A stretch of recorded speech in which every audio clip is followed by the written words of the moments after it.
We have the man, the myth, the one who coined Enshittification. Had a big impact after having him on last time he was on our show. Cory Doctorow. What's going on, Cory? How you doing? Hey, nice to talk to you. Hey, Cory, welcome back to the show. Yeah, I'm glad to be here.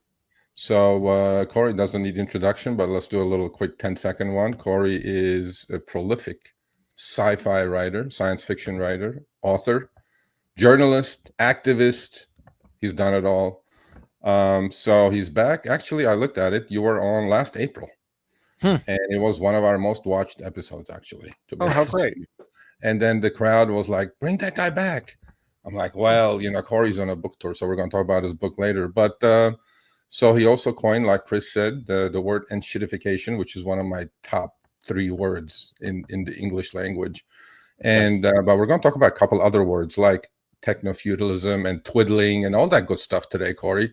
I'm ready today, Cory. Last time, I don't think I was ready. This time, I'm ready. So, all right. So welcome to the show. And let's talk a little bit about enshittification, okay? When I emailed you to come back to the show, I mentioned that the Lyft CEO in his annual shareholder letter literally mentioned you and enshittification. But we'll hit that up. But first, let's talk about the 3 stages of enshittification. And you have some good examples that on your a lot of your speeches. So let's get into it. Sure. So the 3 stages of enshittification is that first, a platform is good to its end users, while finding a way to lock those end users in. So everyone's familiar with Facebook, and when Facebook started, they had a pretty simple proposition. Come use Facebook, tell us who matters to you, we'll show you what they post. And that's it. No ads, no spying, no nothing. In fact, when Facebook was trying to get users away from MySpace, they were like, well, maybe all your friends are on MySpace, but did you know that MySpace does a ton of surveillance? We're never, ever going to spy on you. So the thing about social media is that people lock themselves in to social media. There's something called the collective action problem. There's also network effects and switching costs. So these are ideas from economics. And, the network effects thing is actually pretty familiar to anyone who drives rideshare.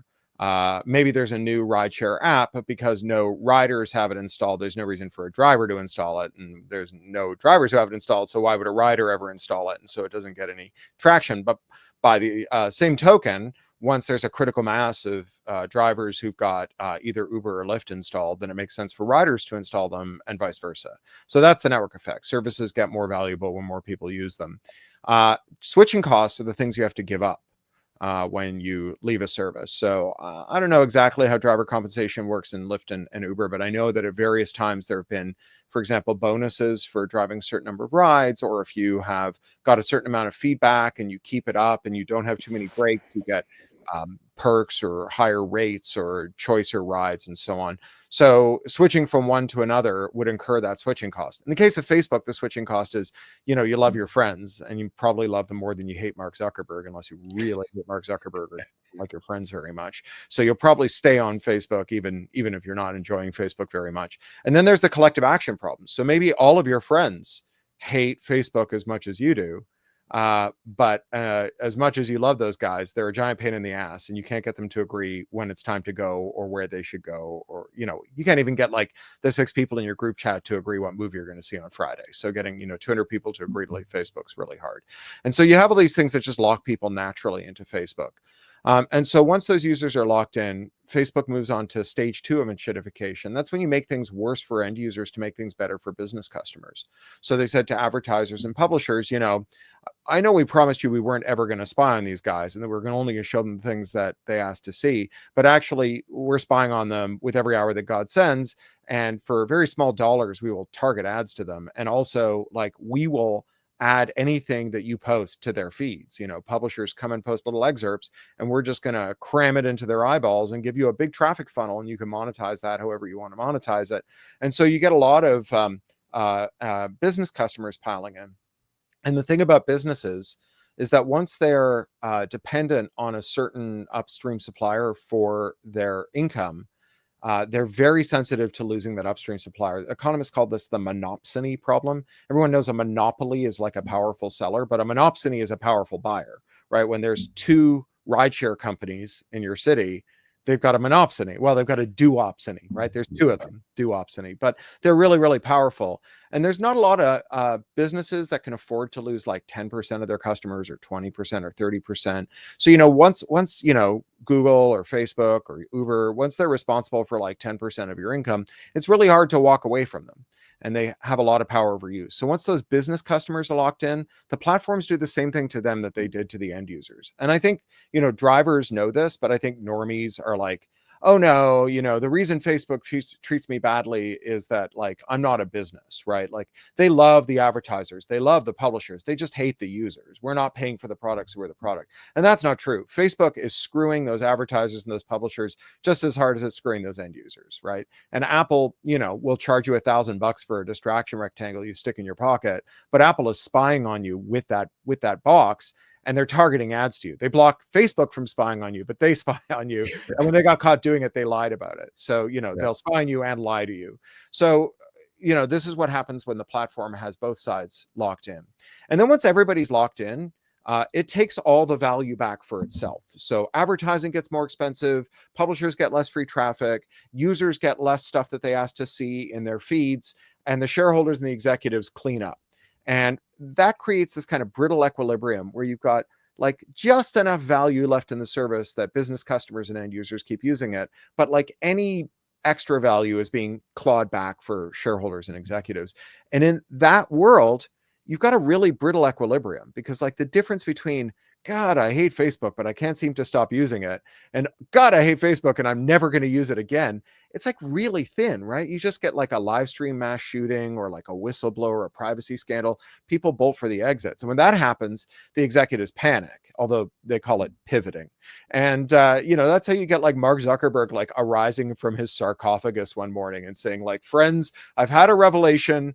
I know I've spent like 10 years telling you that the future was that you were going to argue with your racist uncle using this primitive text interface I invented so I could non-consensually rate the fuckability of Harvard undergraduates. But actually, the future is going to be that I'm going to convert you and everyone you love into a legless, sexless, low polygon, heavily surveilled cartoon character and imprison you in a virtual world I stole from a 25-year-old satirical science fiction novel that I call the metaverse, right? And that's when the platform turns into a pile of shit. And I think we're living through versions of that across the board, that we are living in a kind of Enshittification when everything is Enshittified. Yeah, so as I was telling you in the green room, I had to binge watch you on YouTube and listen to everything you did over the last 3 days. So I highly recommend it, by the way. Well, thank you. The CBC podcast that Cory was the host of. It's called Understood: Who Broke the Internet. There's 4 episodes in it. And during one of those episodes, and I highly recommend everybody to go listen to it. It's really phenomenally done. So you mentioned something, one of your guests actually talked about techno-feudalism. Let's talk a little bit about that. What is it? How's it applicable to rideshare? Yeah, so that's a term coined by this guy, Yanis Varoufakis. It's quite an interesting character. He's an economist. And for a while, he was like the chief economist at Steam, at Valve. So he's like a video game economist. But then he became the finance minister of Greece during the Eurozone crisis when Greece went bankrupt. And he was negotiating whether Greece was going to leave the European Union. So he's played some pretty high stakes poker. And he wrote this book, Techno-Feudalism. And there's some subtleties that I'm going to try not to get too deep in the weeds on, but really you deserve to understand them to understand what's going on. So you have to understand that first of all, the difference between profit and rent.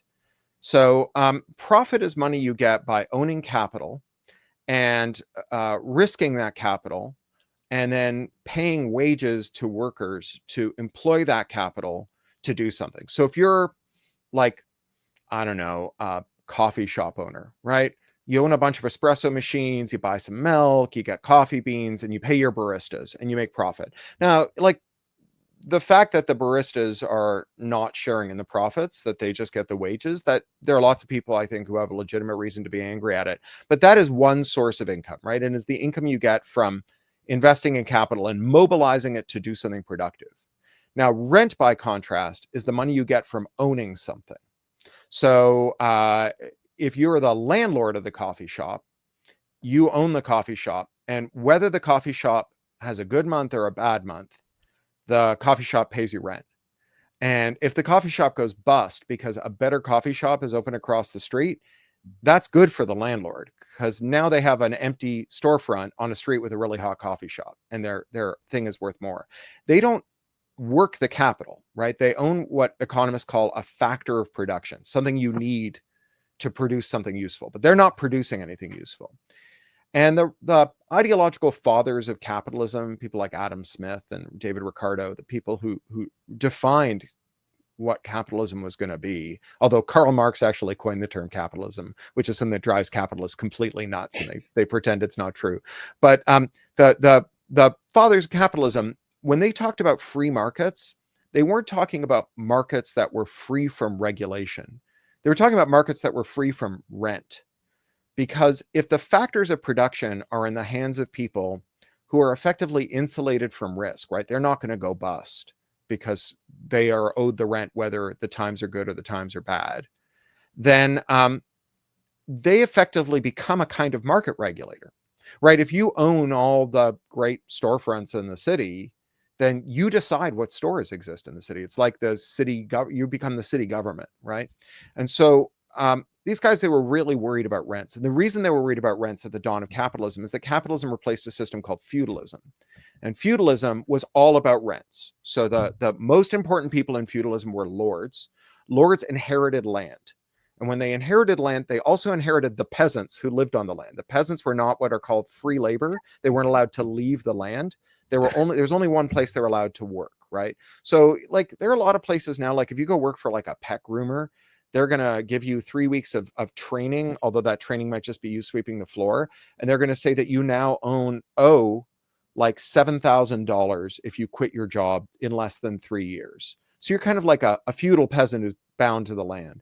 Or if you like dropped out of high school and the only work experience you have is working in fast food restaurants, the majority of non-compete agreements in America, agreements in quotes, the majority of non-compete agreements relate to people who work in fast food restaurants. So it's like the kid who works at Wendy's not being able to quit and go to McDonald's and get an extra 25 cents an hour. And if really that's the only work you know how to do, you're kind of bound to the land here. So feudalism was organized around this idea of rents. And when the Industrial Revolution came, right, and specifically when they figured out how to make better fabric with machines, they wanted the people who own those factories, wanted the peasants to be turned off the land and to become what's called free labor, people who can take a job. But they also wanted them to like be in a position where if they didn't take a job, they'd starve. Because if you were bound to the land, you got to like harvest the land and feed yourself. But once you were kicked off the land, you were on your own. And so they wanted the capitalists, the people who own the factories, they wanted profits, right? And so they wanted the peasants kicked off the land. They wanted the land given over to sheep because they were making wool fabric, right? And so they needed this factor of production. They needed wool. And so they fought with the feudalists, right? The society, we call it the Industrial Revolution. We think of that as like a metaphor. It was an actual revolution. Like it was a really bloody time in which the fortunes of feudalists fell and the fortune of capitalists rose. And when capitalism and feudalism came into conflict, when it was rents versus profits, rents lost, profits won. So that's what feudalism is. Techno-feudalism, once you understand the difference between profits and rents, you can sort of see how that's going on around you. Like you've got Amazon. Amazon's not really a store. It's a platform that other stores have to use. So 90% of affluent households, or no, 80% of affluent households in the US have Prime. And the majority of all households in the US have Prime. And so if you sell a thing, you need to sell it on Amazon because everyone who's got Prime has prepaid for a year's shipping. And so they'd be an idiot to shop anywhere else. So everyone starts their shopping on Amazon. So Amazon owns a factor of production, right? If you want to sell a thing, you have to sell it on Amazon. And from like 1,000 feet, Amazon might look like a flea market where they've got 1 million sellers. Each of them's got their own little stall. They're all deciding what to put there. But algorithms, the Amazon algorithm decides what you as a shopper see. So it's like Jeff Bezos is walking around the flea market and deciding what can get shelved where, what's offered for sale, how much it costs. So it's more like if you've ever been to Disneyland and you go down Main Street, USA, and there's what looks like 10 shops down either side of the street. When you go into them, they're all interconnected and you can like pick something up from one shop and go to the next one and use their cash register because it's all one store. It's all one store owned by one company. And that's what Amazon is more like, right? You have these capitalists who are working the land And then you've got the guy who owns the land, the feudalist, Jeff Bezos. So, okay, rideshare. You got two companies that own all the factors of production, right? That own the algorithm that introduces riders and drivers, and they take a pretty significant chunk out of your earnings. And to the extent that they do that for owning something rather than working something, right? Rather than like paying coders to continue to improve it, right? Because that's capital investment.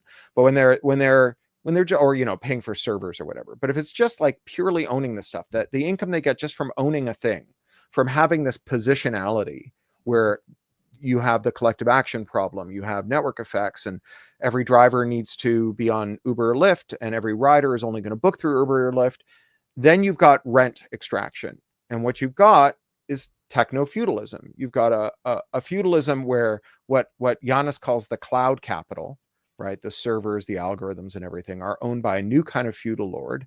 And those feudal lords, they take rent out of businesses. So, if you're an Uber driver or Lyft driver, the story goes, oh, you're a small business person. You're not a worker. That's why you can't unionize. That's why you don't get benefits. That's why you don't get paid when you're deadheading, because you're not a salaried worker.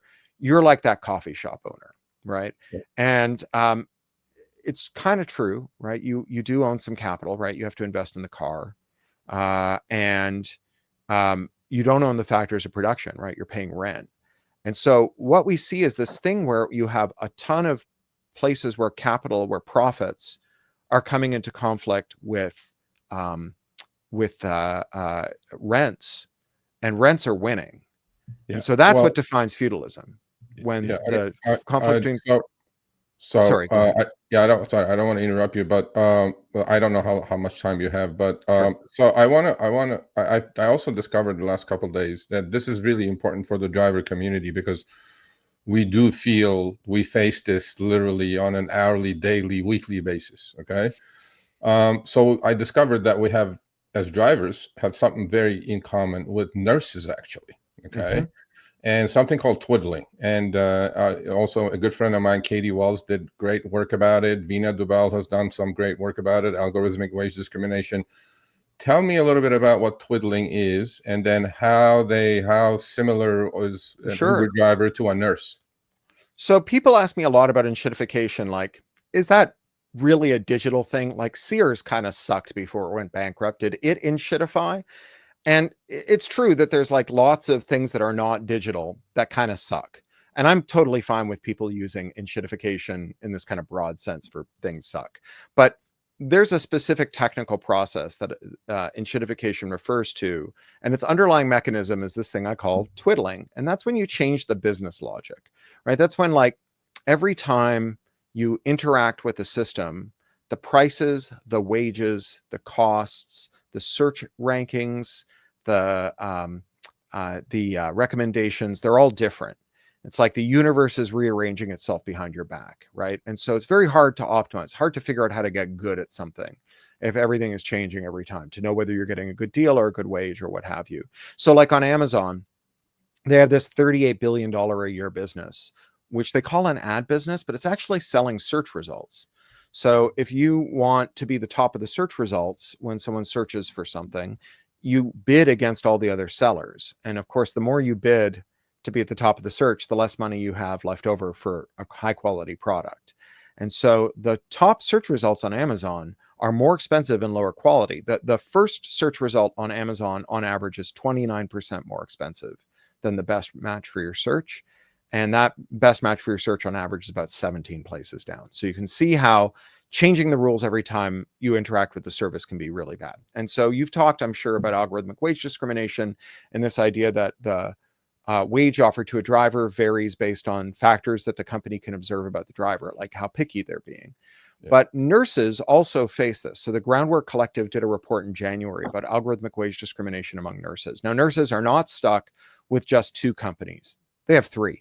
the dozens and dozens and dozens of staffing agencies that used to staff contract nurses have collapsed into three apps that call themselves Uber for nurses.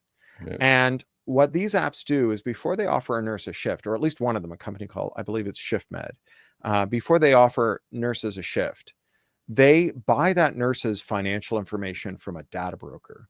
And if the nurse is sitting on a lot of credit card debt, especially delinquent credit card debt, the nurse is offered a lower wage. Wow. Because nurses that are like have a bill they can't pay will take a lower wage for their shift. So this is twiddling, right? Because like it's hard to know. A nurse tells you, as another nurse, one of your colleagues says, "Oh, I'm on shift med now, and they're getting me great shifts." So you sign up, and you're getting really crummy shifts, and you're like, "Why am I getting crummy shifts? Why is that nurse getting such great shifts?" Well, it's because you can't see what the prices and costs being offered to that other nurse are, and vice versa. And they're changing them for each person, for each interaction with the service. Just like they do with drivers. We actually, Vina talked about a couple of years ago about algorithmic wage discrimination. And then I don't know if you watched it or not. You're quite busy, I'm sure, but we did a video with More Perfect Union, another channel. Oh, great. Yeah, I saw that. I did see that. Yeah, that only got like 6 million views. So, so there's a company called there's a company called Flexure that McDonald's invests in that offers surveillance-based repricing for drive-throughs. Well, I was going to ask you about that, the Uberization of America, right? I mean, so grocery stores are doing it now, dynamic pricing. I mean, that existed in the airline business for a while, but now Wendy's just trying to do it and they got a huge backlash against it. I mean, what is happening in the US, right? I mean, that's criminal, actually. If they're really doing that to nurses, like check your, and I'm sure they may be doing it to Uber drivers. Look, we have proven algorithmic wage discrimination beyond a shadow of a doubt, at least a few times. And then finally did the video. To me, is like, there has to be some sort of criminal aspect of what they're doing there, that each individual driver has a little AWS file there saying that, oh, this guy accepts all the shit trips, so just send him all the shit trips. That guy's an ant, treat him like an ant. Yeah. So it is illegal in the sense that Section 5 of the Federal Trade Commission Act is a broad prohibition on what's called unfair and deceptive methods of competition. And under the Biden administration, FTC Chair Lina Khan really ran with FTC Act 5. It was a power that had been dormant for about 40 years or about 20 years. Various FTC chairs under Democrats and Republicans had just said, "Oh, I don't want to use this power." And Khan was like, "No, we can do something with this." She used it to ban non-competes and to intervene in privacy violations. One of her colleagues, Rohit Chopra, who ran the Consumer Finance Protection Bureau, used it to go after data brokers. And so there was a willingness to use regulatory power against it. And the Trump administration has dismantled most of that. And they've mostly done it illegally. So, people sometimes say, "Oh, well, orders from the executive agencies, they don't mean anything. They're not like a law." But they kind of are. So there's a thing called the Administrative Procedure Act. And if a procedure is, if an act is made, if a regulation is made, so, when Khan used this Section 5 of the Federal Trade Commission Act to ban non-competes, right? So she did what's called a notice of inquiry. So they put out a thing saying, "Hey, we're thinking about making this rule. What do you think?" And then people came forward, they filled the docket, they made comments, and then there was a period for reply comments. And then she was like, "Okay, we've read all the comments and all the reply comments. We have factored in every single one of them. We've made a rule." And so then they do a thing called a notice of proposed rulemaking. And then once again, there's comments and reply comments. They revise the rule based on that. And if they follow all of those procedures and then the commissioners vote and they make the rule, the commission can't just get rid of the rule. They have to do it all again. They have to show that something material has changed since they gathered those facts and made that rule. And that's not what the Trump administration has done. The Trump administration has just said, "Oh, no, we're not going to follow those rules." And so it's illegal, right? They're a lawless administration. But you're right. In America, it is illegal to do this stuff to you and your colleagues and nurses. And look, I don't like the idea of getting in a car with a driver who's been driving for 18 hours straight because otherwise he can't make rent. But I really don't like the idea of getting a catheter from a nurse who's been up till 2 a.m. driving Uber because she's not making enough as a nurse to pay her rent, and whose wage is calculated to get her into greater and greater debt. Not just because that's a horrible thing to do to a nurse who's doing an honorable job, but, because I want my catheter inserted by someone well-rested and happy. Yeah, no, I couldn't agree with you more. One thing I always say is work smarter, not harder. If you aren't using the Solo app, then you may be working harder. So let's change that. Download the app, link your accounts where you can manage your income, track your expenses, and project your taxes. Not only that, but you can plan by optimizing your time, make more, and even guarantee your daily pay with guaranteed earnings. Download Solo and begin to work smarter, not harder today. Link is in the description. All right, let's get back to it. But let's talk a little bit about David Risher. David Risher is the CEO of Lyft. Yeah. And they do watch the show, so hello, everyone. I actually saw him last week when I was in San Francisco, because after did you? his term, he was like, "You should come by the office." So I came by the office. We had a very interesting conversation. Oh, okay. Well, I didn't know that. So there you go, David. You hid that from me. But anyway, so he mentioned you by name in his latest shareholder letter, and to his shareholders, obviously, annual shareholder letter. And then he said, we have enshittified rideshare. But not under my watch. We're going to fix it. Right. Because he said, did he talk to you about his Falcon mode, by the way? I don't think he talked about Falcon mode. Okay. No. Well, obviously that conversation you have with him is private, but I mean, we didn't talk about anything private. I didn't sign an NDA. I don't sign NDA. And he said to counter enshittification that has been going on in the rideshare industry, because I talked to thousands of drivers and a lot of riders, and I'm a consumer myself, so I don't know if you take Ubers and Lyfts, but I'm sure you noticed that your fares have gone up about 50-60% over the last 4 or 5 years. Yeah. Right. And my parents are staying in with me this down. week, so they keep taking the car, so I keep taking Lyfts, and it's Right, expensive. Yeah, it is. It has become expensive for the rider, and so as we know, it's not rocket science. You just charge as much as you can and pay as little as you can. That's how you become profitable in this business. But he said he's applying something called Falcon mode. Falcon mode is like being a falcon, just flying with that amazing eyesight from 2 miles up high. And when he sees something wrong, he swoops down, fixes it, and goes right back up without micromanaging. So he says, rideshare has become enshittified. I'm going to end it.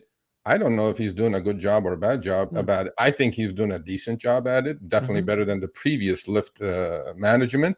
So he did talk to you about that, and I'm glad. Oh, he didn't talk to me about that. He told me he drives Lyft every 6 weeks. He goes out and pulls a shift, which I think is very good. He doesn't pull a shift. He does 4 trips, and then he puts it on LinkedIn. So he doesn't drive a full shift. In fact, I challenged him. Oh, all right, to pull a full shift. I said, why don't you drive a full shift 12 hours, up in SF, in Bay Area. Right. I'll drive it in LA, and then we compare our earnings, because he said, accept every trip, Serge. You can't drive, cherry picking, basically. I go, but David, if I accept every trip, I'm going to go broke, because you're sending me $3 garbage trips all day long. But that's a different story. So once we did that, he hasn't come back to me yet to accept my challenge or not. But, I know your time is precious. I want to talk a little bit about, I'm not going to talk to you about AI, because it's not the thing I want to do. But what I want to touch upon a little bit is there is anxiety in the driver community with autonomous vehicles coming around. Now, you're in LA. I don't know if you've been in a Waymo or if you're ever getting a Waymo. I am not sure. No. Okay. So what do you say to the driver community who's anxious? And it seems like these two companies, Uber and Lyft, the duopoly, I call it, they have built these billions of dollars worth of equity on the backs, blood, sweat, and tears of drivers. And now they can't, just can't wait to get rid of the driver, right? Sure. Just to get rid of the cost. But what is your opinion about AVs, and is it another tech bro thing going on, or what's happening here? Yeah, I think AVs are very oversold, and they're quite opaque. So, Waymos, I have to admit, they're more impressive than I thought they'd be. Judging on the performance of things like Cruise or Uber's, experimental AV business, where like after they spent $10 billion, they spent 4 years, and they had a car whose mean time between fatal crashes was 1/4 of a mile, and then they had to pay someone else $400 million to take it off their hands.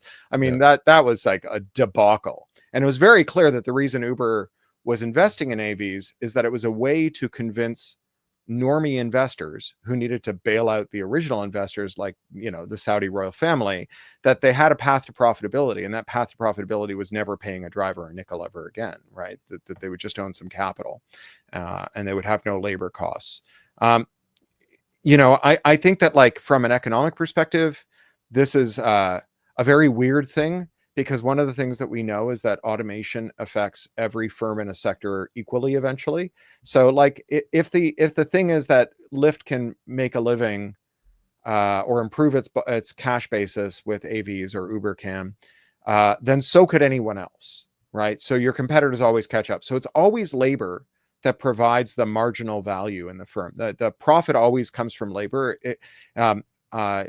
Automation can improve your cash basis, but automation spreads across all competitors in a firm. I think that the two great usefulnesses of AVs and of AI more broadly is, on the one hand, to convince investors that the cash basis of firms with bad capital to earning ratios will improve.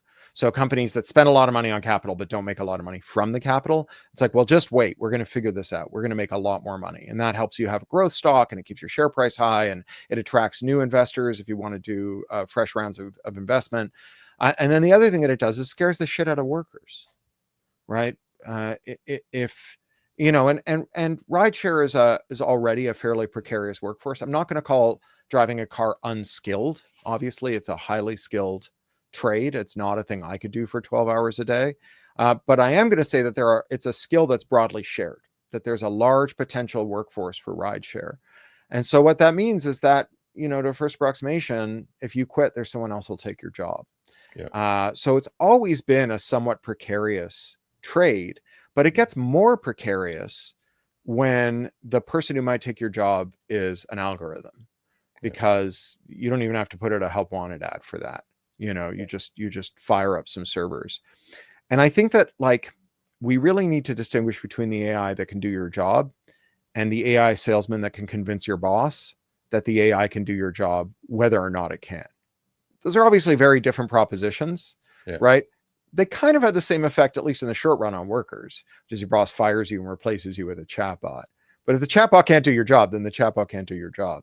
There are a lot of times when companies can have an algorithm do something that is not as good as what a human does, and then still not face any consequences for it. There's this term, accountability sinks, or sometimes called moral crumple zones, where you get a human being to kind of monitor the AI. So maybe you don't drive rideshare anymore, but you like sit in front of 10 screens where you're looking at the display from 10 rideshares that are being driven by software. And that's not a task like anyone's going to be able to do very well. It's too much. Everyone's going to screw up. But when someone dies, they don't blame the algorithm. They blame you, right? Yeah. Like, I don't know if you saw, there was a story last week about how the Chicago Sun-Times included this insert for their summer guide, and it had like a summer reading list. And of the 15 books, 10 were hallucinated by an AI. They weren't real books. Wow. And people were like, oh, look at this asshole who wrote this dumb article for this newspaper. But the thing is, there is one byline on all 30 articles in this summer supplement. Now, no one is going to write 30 guides to, like, the best place to have a picnic and the best restaurant and the best, you know, romantic weekend and the best, like, no one is going to write 30 of those unless they get the chatbot to write it. So the owners of the magazine, when they told one guy, go write 30 articles, what they were really saying was, go get the chatbot to write 30 articles. Yeah. But when that guy got caught, it wasn't that the boss had cheaped out and was providing a defective product to the subscribers. It was that this one guy, this moral crumple zone, this accountability sink, he was the guy who was at fault. So don't cancel your subscription. Just like get mad at that guy. And I think that we have to understand that a lot of what's going to happen in algorithmically piloted cars is that there's going to be a human in the loop, not because the human will make the car safe, but because the human will make the boss safe from consequences when the car kills someone. Yeah, we know when Cruise went out of San Francisco and then eventually out of business, that there was 1.5 skilled engineers driving every one of those cars remotely, right? That's how they kept them safe, right? They had to have 1.5 engineers on shift for every car on the road. And that's expensive. Right. Completely. Economically, I think it's like the unit economics of AVs at the moment are completely upside down. But it raises a lot of capital, right? Oh my God. If you're walking through the streets of San Francisco and there are these like cars that seem to be piloted by ghosts gliding smoothly around the city, you're like, wow, these guys have got something. I better give them my money. So they make for a great billboard, right? Even if they don't make for a great product. Yeah, well, I mean, Uber and Lyft are doing it because they at the moment they have zero cost business model, and then now you're going to own the cars. We'll see how that goes for them. But Yeah, let's bring sure. it let's bring it full circle. So, Sure. okay, we talked about enshittification, techno-feudalism, twiddling, which I'm still thinking about. How do they pull? I wonder if Uber and Lyft pulls my credit data and sends me garbage trips because I'm in need. Or actually, there was a comment in the chat that I think is really very, very clever. The gentleman said, we have something called instant cash out. So whatever we work for the day, we pay Uber Yeah, and Lyft sure. like $1.85 and we cash out. So the more you cash out, Uber and Lyft may figure out that this guy is Sure. desperate. He It's a needs the good money, and signal. then the next trip Yeah. is going to be a shit trip that we send him, right? Yeah, it's a good signal for it. I mean, look, if you were trying to figure out which drivers would be willing to take the shittiest rides, that would not be a bad way of doing it. I don't know that for a fact that that's what they're doing, but like, look, if you and I can think of 10 nefarious plans for this, here on this podcast, you got to figure that like a boardroom full of Stanford kids can come up with 1,000 of them, right? And implement them, figure out which ones work, figure out which ones don't, change them all the time. That's in the nature of twiddling. So maybe they did it last week and maybe they've changed it this week. So even if you figure it out, maybe it's different this time.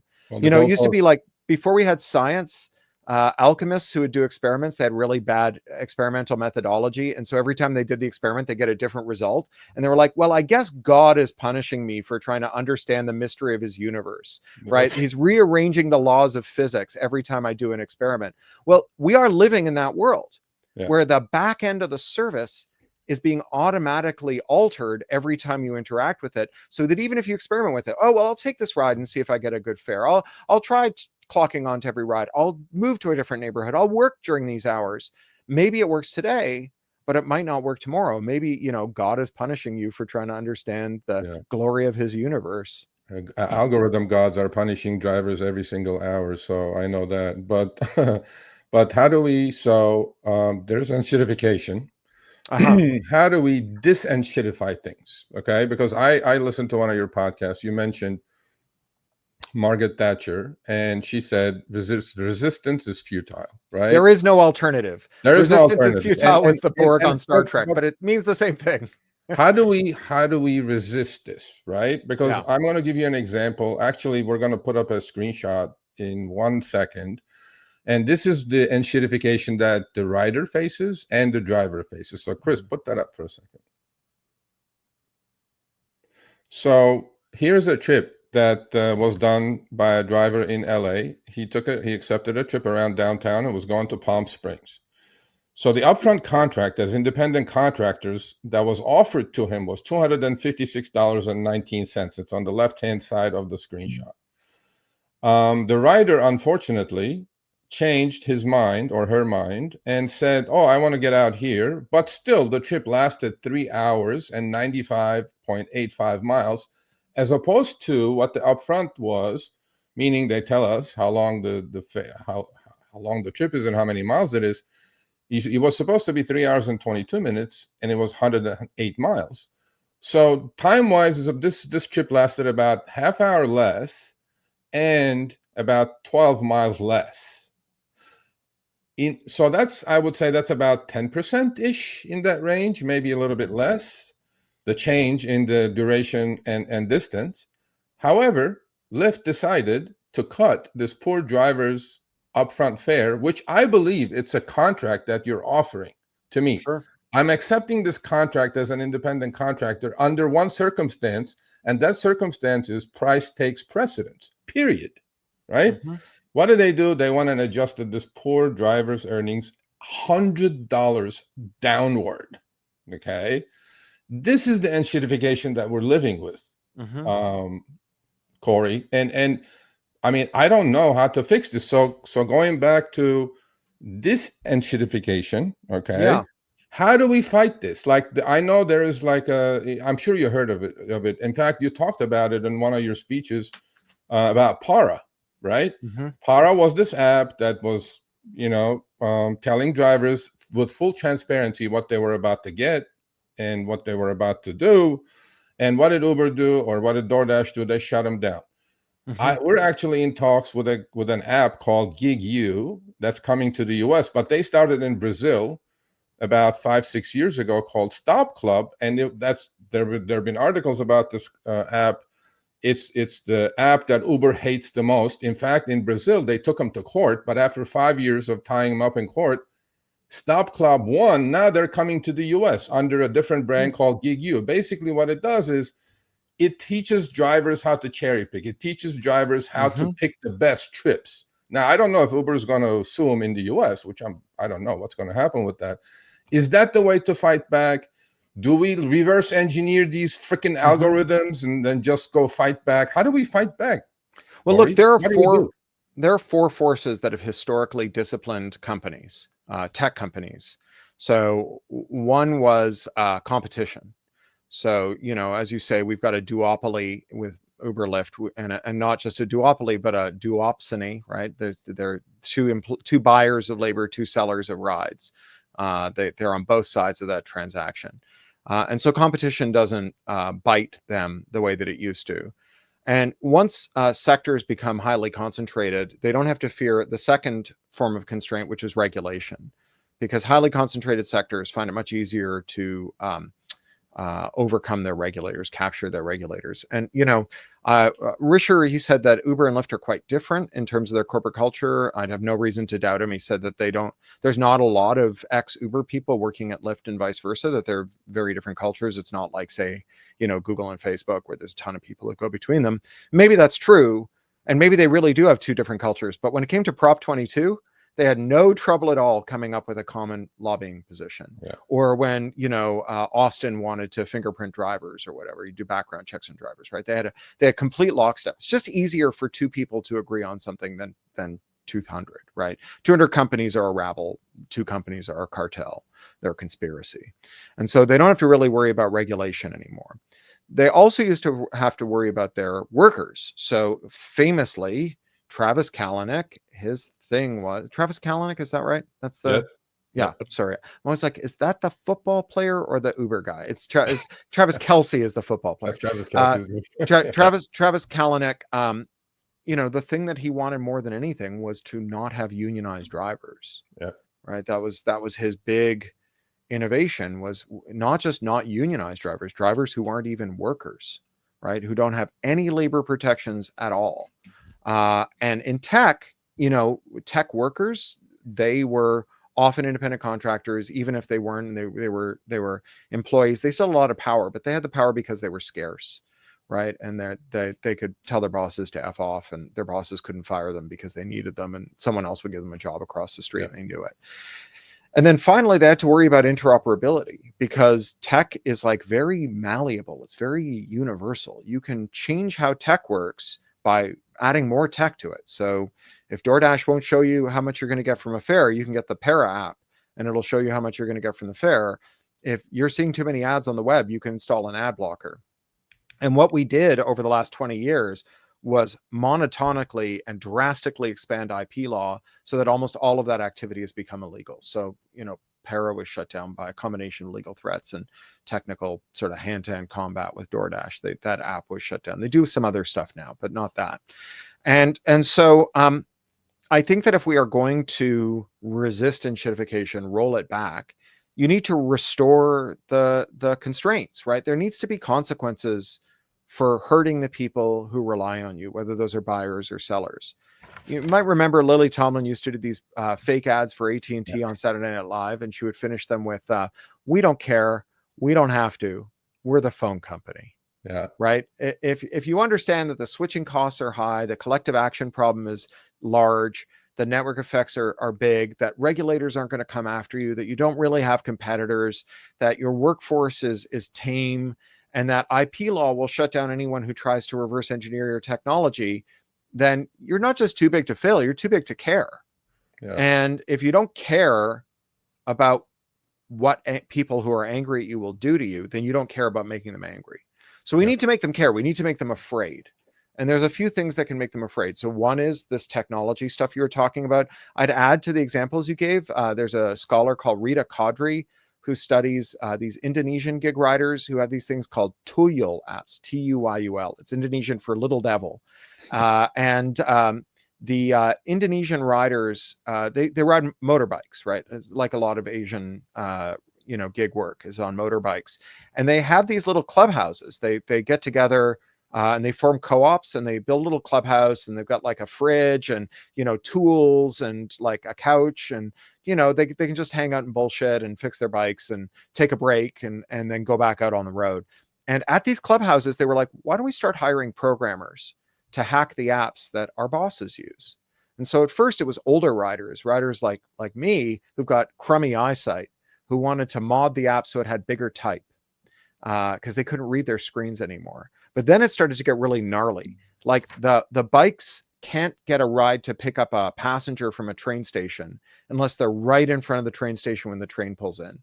They won't get dispatched otherwise. But that is like a really dangerous place to be. It's a complete zoo when the train pulls in. So they wrote GPS spoofer apps. Yep. So they could sit around the corner and they could tell the boss, hey, I'm in front of the train station. And then when a passenger clocked on, they would zip around the corner, pick the passenger up and zip out again, and not have to try and circle in this madhouse. And so that's another kind of interop. So that interoperability, those hacks, those mods, that is one way you discipline firms, because one of the things that happens when people start using third-party technology to moderate their experience of a platform is that it can supplant the platform. Like once you've started using third-party ink, you're never going to buy HP ink again. Once you install an ad blocker, you're never going to disinstall your ad blocker, right? And so once you start using these third-party apps, you're just never going to be like back inside the tent again. And so when companies have to worry about mods, about hacks, about reverse engineering, about scraping, about all bots, all these things, they behave themselves better, because the last thing they want to do is have you go to the search engine and type like, how do I fix this? Because if the answer is here's how, then they lose you forever as a buyer or as a seller.